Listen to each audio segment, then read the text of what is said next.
Yawning at Tigers by Drew Dyke. Introduction, The Greatest Adventure. People are starving for the awe of God. Most don't know it, of course.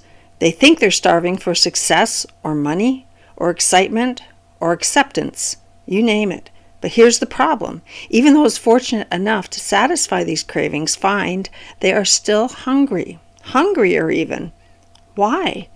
Because they've left untouched the most ancient and aching need, the one stitched into the fabric of their souls, to know and love a transcendent God. I believe that once you strip away all our shallow desires and vain pursuits, it's God we're after, and not just any God. We have enough friends. We need a great and awesome God, a God worth worshiping. We thirst for transcendence and long to be loved. In the full portrayal of God found in Scripture, we find both. Our souls find satisfaction only in the God who is grand enough to worship and close enough to love. We need a home, but we also crave adventure, and the greatest adventure is to seek God. Let it begin. Part 1, Tiger Territory. Chapter 1, Divine Invasion. We love talking about God's love.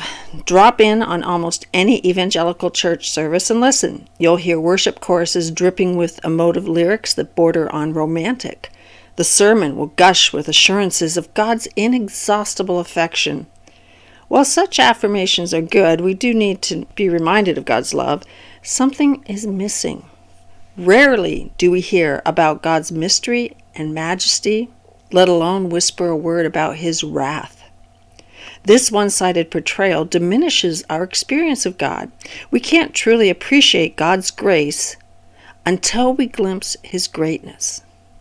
We won't be lifted by His love until we're humbled by His holiness. Oswald Chambers wrote, "The Bible reveals not first the love of God, but the intense, blazing holiness of God." This book is an invitation to encounter that blazing holiness and to find, as Chambers went on to write, His love at the center of that holiness. If we long to experience that love, we must begin with a topic many of us would rather avoid, the holiness of God. Tuesday, October 19th, 2011 seemed like a typical day in the small town of Zanesville, Ohio. The weather was seasonally cool, it rained, people went to work, kids went to school, and more than 50 wild animals, including lions, tigers, and bears, were loose in the area. That afternoon, the 911 dispatch started receiving reports from alarmed residents. A wolf was spotted near the high school, a mountain lion on a rural road, a lion under a streetlight. By nightfall, Zanesville was in full emergency mode. Construction lights flashed the message, "Caution, exotic animals, stay in vehicle." Residents were ordered indoors while local law enforcement scrambled to protect the public. It all started when Terry Thompson, owner of a local private zoo, released his exotic animals before taking his own life. The freed animals included Bengal tigers, lions, black bears, grizzly bears, mountain lions, leopards, and wolves. It's like Noah's Ark wrecking right here in Zanesville, Ohio, said celebrity animal handler Jack Hanna. News cameras descended on Zanesville and the world watched as the surreal event unfolded. For one evening, tigers and lions stalked not the remote jungles of Asia and Africa, but the sleepy streets of suburban America. In those twilight hours, two very different worlds collided. The wild invaded the civilized. The exotic clashed with the ordinary. The familiar was disrupted by the other. What happened in Zanesville sparked a national debate on exotic animal laws, but it led my mind in a different direction. It made me think of another unlikely encounter, not between a small town and wild animals, but between humans and a holy God. Like the residents of Zanesville, we have heard reports of a foreign entity in our midst. Unlike them, however, we often fail to appreciate the gravity of what that presence means.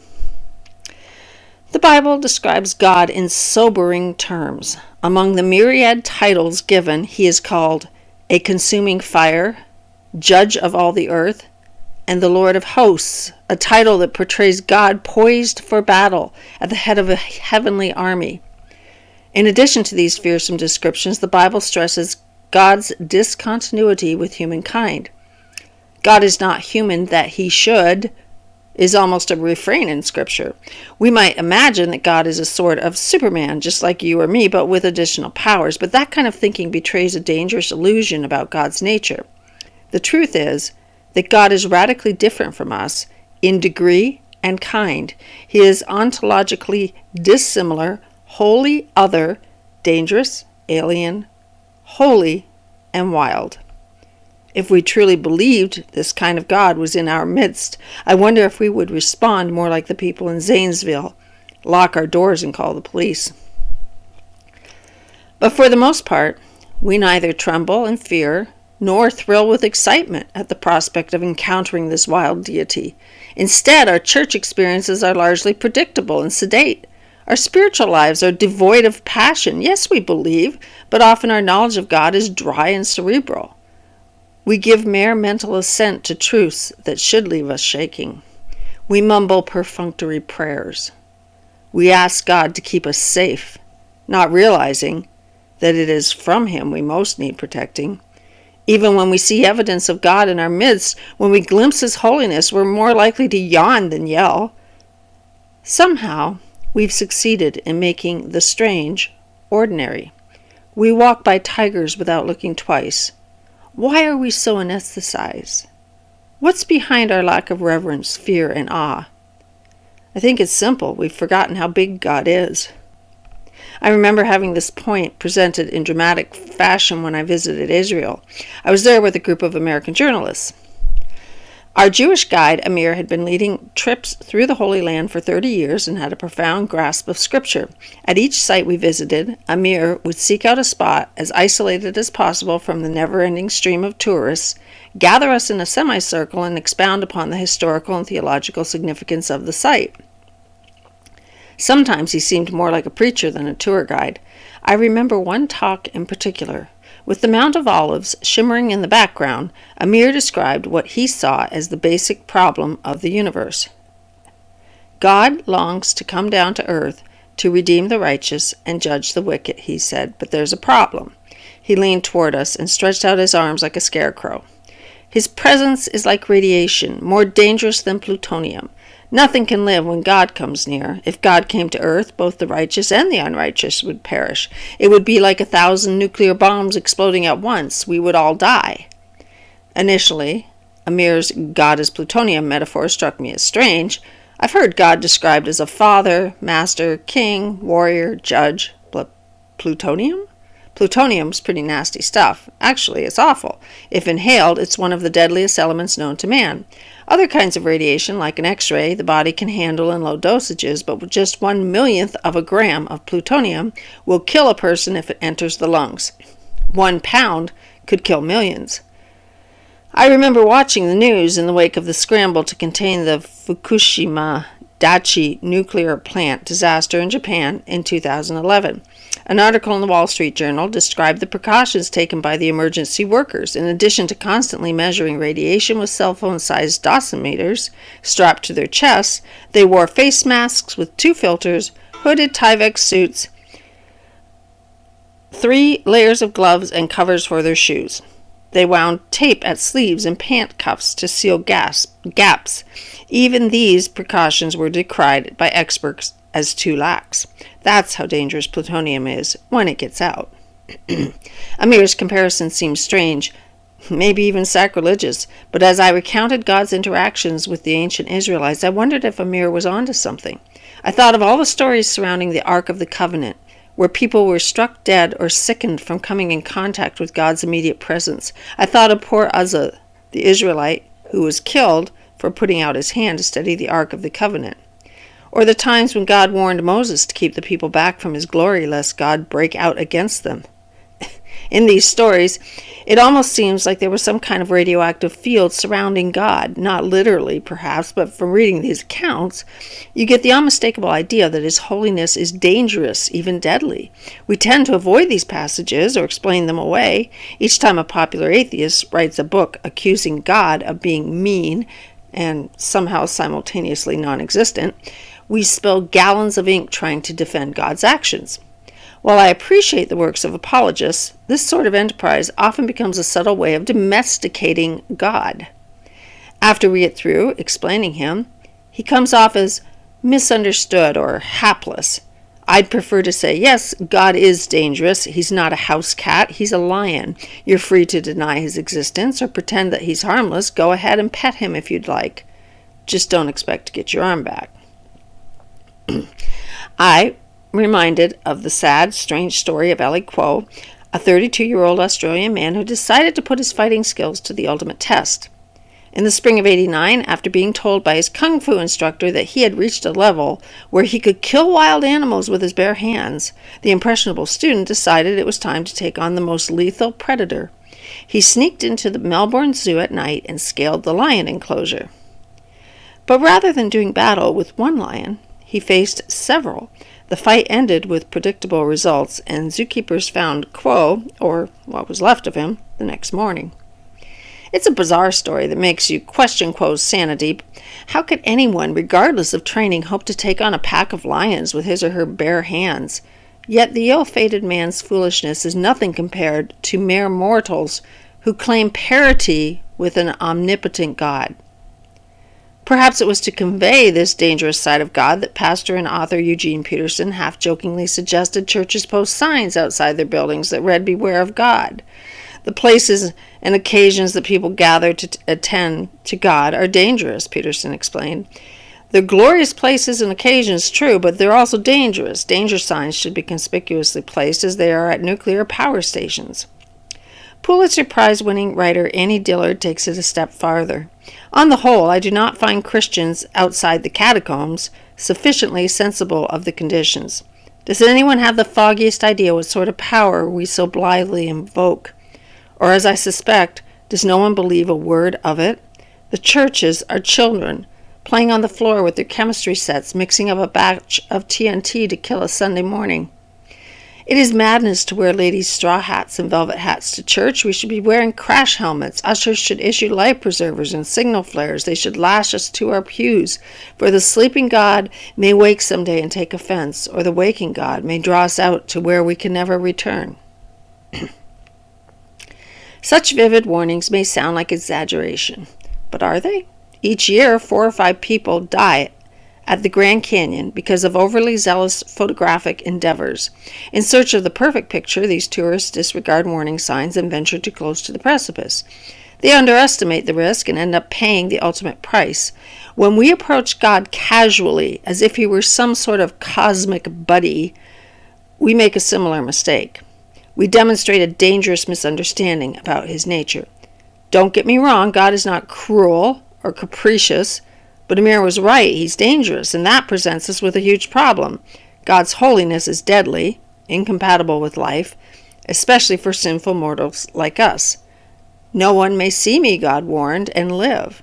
But so far, I've been telling only half the story, because just when God's holiness seems overwhelming, when the gulf between us seems hopelessly wide, that's where the gospel comes in. The good news is that this dangerous God turns out to be a lover, and he's not content to love us from a distance. He wants to be with us so desperately.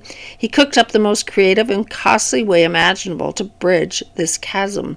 God is dangerous, yes, but loving. He's above and beyond our physical world, yet mysteriously present within it.